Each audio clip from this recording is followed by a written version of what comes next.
Cette vidéo sera pas comme d'habitude, je préviens direct. Il y aura pas d'éclairage, c'est normal, j'en ai pas mis. J'avais pas envie de soigner forcément cette vidéo. Pour vous faire un contexte, je sors de la douche. Pourquoi j'ai pris une douche? Parce que je me sens pas bien.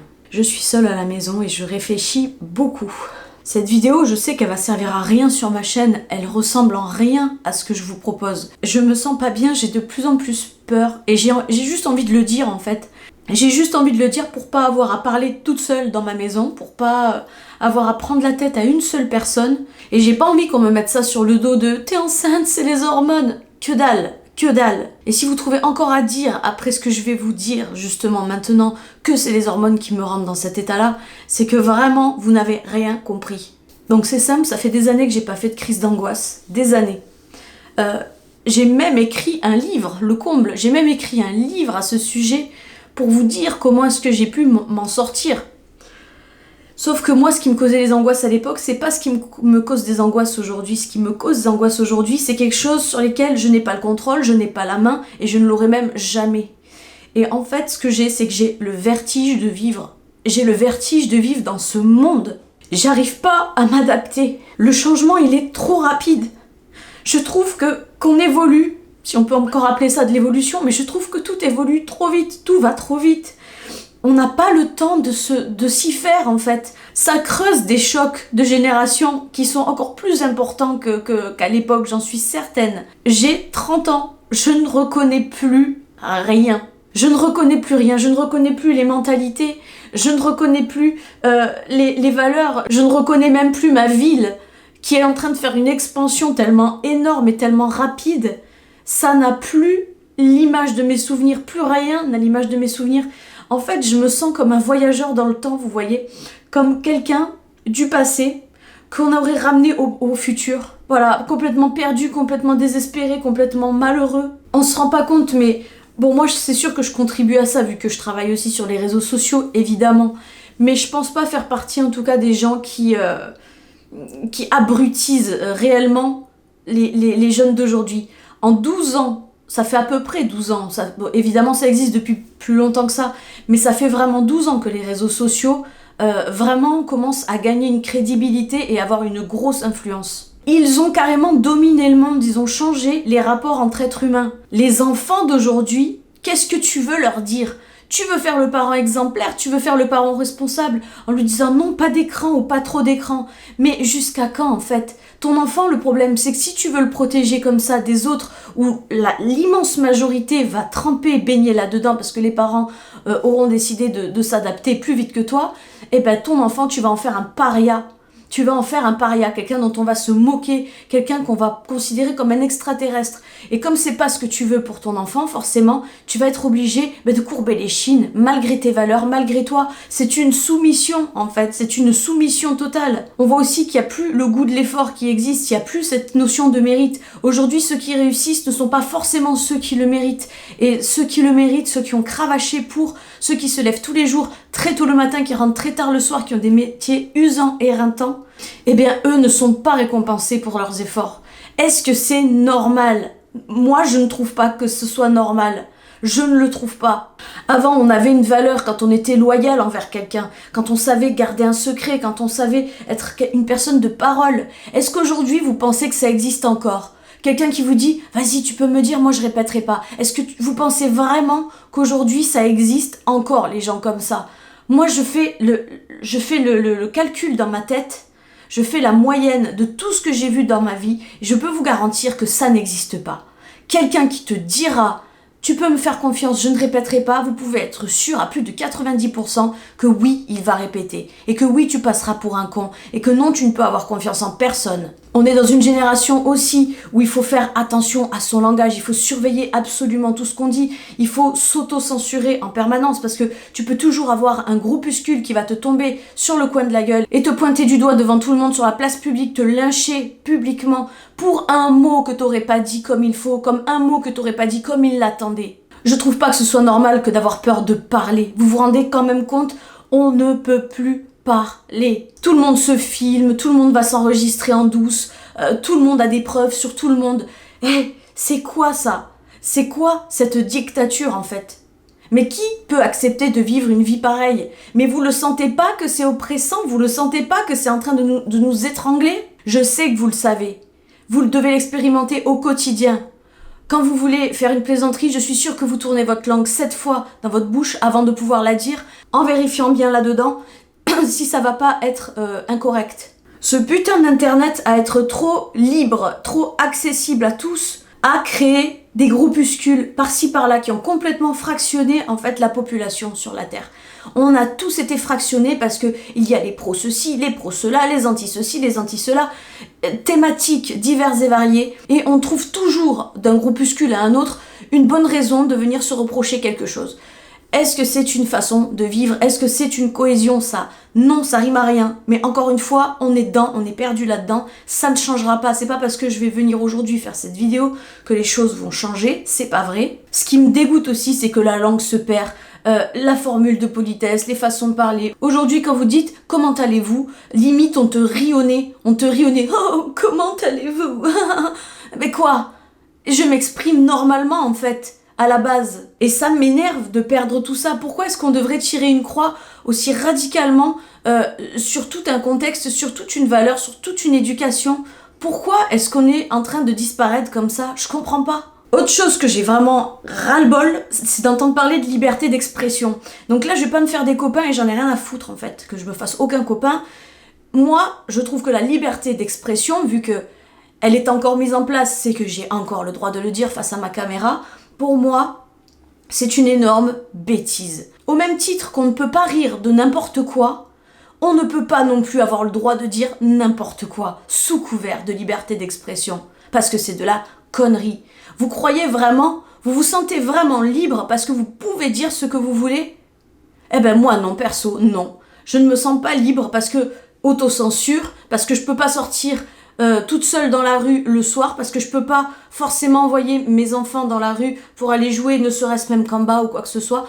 Aujourd'hui, il y a de l'insécurité partout pour les enfants, les hommes, les femmes, les personnes âgées, pour tout le monde, les animaux. Personne n'est épargné. Et la liberté d'expression, c'est juste une arme qui sert à blesser ou à tuer dans beaucoup de cas.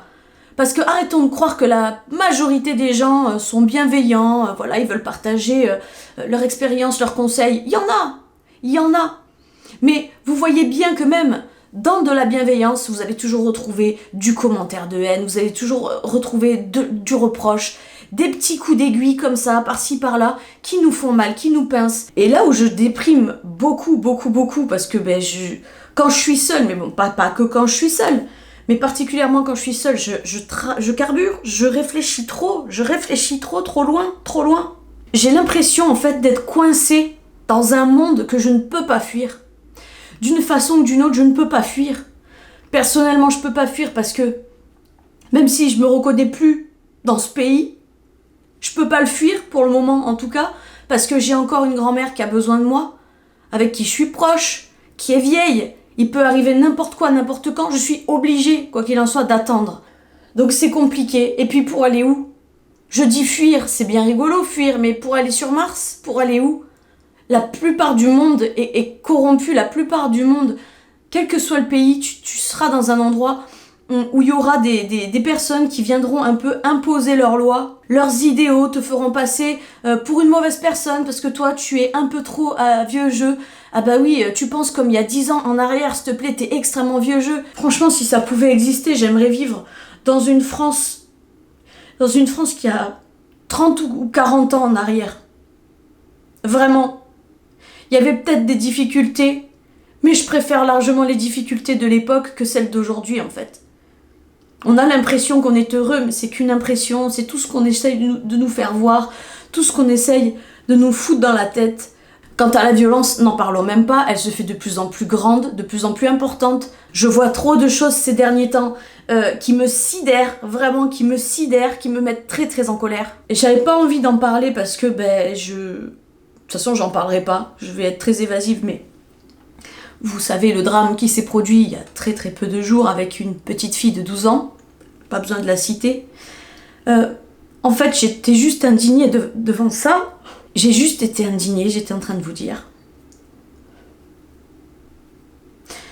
Et j'ai quand même réussi sur internet à tomber sur un message qui disait qu'en gros, oh, vous trouvez pas ça bizarre que des faits comme ça arrivent toujours en période de crise ou en période d'élection? Tiens, à quel moment tu peux dire ça, en fait? À quel moment tu peux conspirer à ce point-là? À quel moment, en fait, tu peux avoir des propos pareils? Parce que si t'as des propos pareils face à un drame comme celui-là, ça veut dire que tu ne penses qu'à ta gueule. Honnêtement, tu ne penses qu'à ta gueule si tu parles comme ça. Parce que ça sous-entend quelque chose, évidemment, ça sous-entend, oui, c'est de la manipulation pour nous, les peuples et tout, mais qu'est-ce qu'on en a à foutre de toi à ce moment-là, quand une pauvre petite est 6 pieds sous terre alors que c'est pas sa place? Et en fait, j'en ai marre de vivre dans ces aberrations parce que, avec la liberté d'expression, on a le droit de dire ça, vous voyez? On a le droit de le penser, bon bah c'est une chose, mais on a le droit de le dire et on a le droit d'enrôler des gens parce que, oui, sur Internet, plus particulièrement, les gens sont très enrôlables. Tu peux dire une phrase, ils vont dire « Waouh, c'est vachement bien dit » et ils se l'approprient et ils vont la répéter et ils vont convertir je ne sais combien de personnes à qui ils l'auront répété. Et c'est comme ça l'effet boule de neige en fait. On est en train de s'auto-détruire de l'intérieur. Je n'en peux plus, je n'en peux plus. On s'invente des excuses, on s'invente parfois des complots, des théories, juste pour pas regarder la vérité en face, pour se trouver des excuses, pour mettre un peu de magie et de farfelu là où on refuse de voir la vérité en face. Et ça m'énerve parce que j'ai été ce genre de personne. Moi aussi j'ai cru à certains complots, j'ai cru à certaines théories, j'ai cru à certaines manipulations. J'avais 20 ans. J'avais 20 ans. Alors je sais pas quel âge vous avez, mais j'espère qu'un jour vous aurez assez de recul pour vous poser toutes les questions que je me pose, en tout cas, et pour en tirer une conclusion plutôt équitable. Parce qu'on peut pas affirmer que ce qu'on dit c'est plus vrai que ce que disent les autres. Mais c'est bien ça le problème, c'est qu'aujourd'hui, vu qu'on a tous des preuves, on a tous des arguments, on a tous des études, on a tous des choses à se balancer comme ça à travers la figure, et le grand problème c'est que comme on a tous l'air légitime dans tout ça, l'information aujourd'hui ne vaut plus rien. Ne vaut plus rien. Et malheureusement, moi qui n'étais pas pour les informations, je peux vous dire qu'aujourd'hui, maintenant qu'il n'y a plus d'informations, c'est là que je réalise que ça me manque. C'est là vraiment que je réalise que c'était bien d'avoir une bonne source d'information.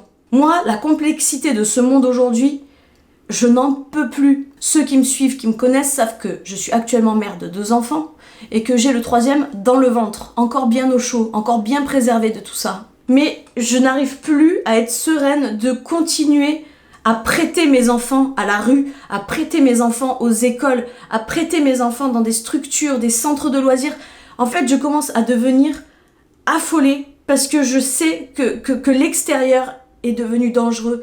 Dangereux dans ses idées, dangereux physiquement, dangereux dans ses intentions, dangereux dans la façon dont ils peuvent influencer et enrôler tes gosses sur des terrains que tu ne soupçonnes même pas. Vous savez, dans les cours d'école, avant on se disait quoi? Vous savez, à mon âge, en maternelle, on se disait je te cause plus. Est-ce que vous vous rappelez de cette expression je te cause plus pour dire je suis plus ta copine, je joue plus avec toi? Voilà. Est-ce que vous savez aujourd'hui ce que les enfants disent dans les cours d'école? Ma fille, qui a fait sa rentrée là en grande section maternelle, elle a 5 ans et demi. Qu'est-ce que sa copine lui a dit au bout de 2 jours d'école? Elle lui a dit « Je vais brûler ta maison, je vais brûler ta famille et Jésus, il va m'aider à le faire. » Voilà. Voilà ce qu'on vous dit. Voilà ce que les enfants disent aujourd'hui à vos gamins ou que vos gamins disent à d'autres gamins dans la cour d'école. On est très très loin du « je te cause plus ». Donc en fait, comment tu peux dormir sur tes 2 oreilles au bout d'un moment? On est trop passif. Peut-être qu'il n'y a que moi qui aime pas ça après tout. Ah ben ça expliquerait beaucoup de choses. Peut-être qu'il n'y a que moi qui me sens pas à l'aise de vivre là. Mais encore une fois, je ne trouve pas que ce soit normal. Vous savez, même au niveau des jugements, les gens ne savent plus juger, ne savent plus faire travailler ça pour évaluer une situation et la juger avec justesse. Trop souvent, je vois qu'on défend un agresseur et qu'on soutient une victime, qu'il soit homme ou femme. Je souligne, il y a énormément aussi d'inégalités. Il y a beaucoup de personnes qui ont droit de dire certains mots, certaines choses, de faire certaines choses aussi, et d'autres qui en sont privées. Parce que c'est pas culturellement autorisé par la morale. La morale qui te sort de on sait pas où. Donc ça pour moi c'est imposer une loi, parce qu'il est écrit nulle part que c'est autorisé aux uns, interdit aux autres, mais on vous impose comme ça, sous forme de dictat, une nouvelle morale pondue de je ne sais où avec quelques arguments pas toujours mauvais, mais on vient te l'imposer en disant « Gare à toi si jamais tu parles ou si jamais tu fais cette chose que tu n'as pas le droit de faire, comparé à nous ». Parce que sinon, il y a des répercussions. Donc quand tu n'as pas envie de vivre avec des répercussions, eh ben, tu t'auto-censures. Et à partir du moment où tu t'auto-censures dans ta façon de vivre, ça veut dire que tu as peur. C'est la peur qui te pousse à t'auto-censurer en vérité. Parce que si tu avais peur de rien, tu vivrais exactement à ta façon et tu dirais exactement ce que tu penses tout le temps. Il y a trop de personnes aujourd'hui qui pensent qu'ils sont dans le juste, qui pensent avoir raison et qui sont en train de faire un carnage psychologique chez des gens tout à fait lambda comme moi, qui demandent rien à personne, qui restent la plupart du temps chez eux, qui mènent une vie paisible, une vie tranquille. Mais nous, dans l'histoire, on est toujours les perdants, on est toujours ceux qu'on n'écoute pas, on est toujours ceux qui n'arrivons pas à mener des actions à bien, on est même ceux qu'on ne regarde pas. Et je voudrais conclure cette vidéo avec une phrase que m'avait dit un jour le pédiatre de mes enfants, qui m'avait dit « Vous savez, la majorité ne fait pas la normalité. À méditer. » Donc je vais arrêter là pour cette vidéo. Tout simplement, j'avais besoin de vider mon sac. J'en avais marre de le garder dans ma tête parce que ça faisait effet cocotte minute. C'était comme si en fait ça allait exploser. Et il fallait vraiment que je le verbalise vite, vite, vite. Pour crever cet abcès là qui me faisait souffrir vraiment psychologiquement. Et la conclusion, il n'y en a pas, si ce n'est que j'ai l'impression que je tombe en dépression à cause du monde. À cause du monde.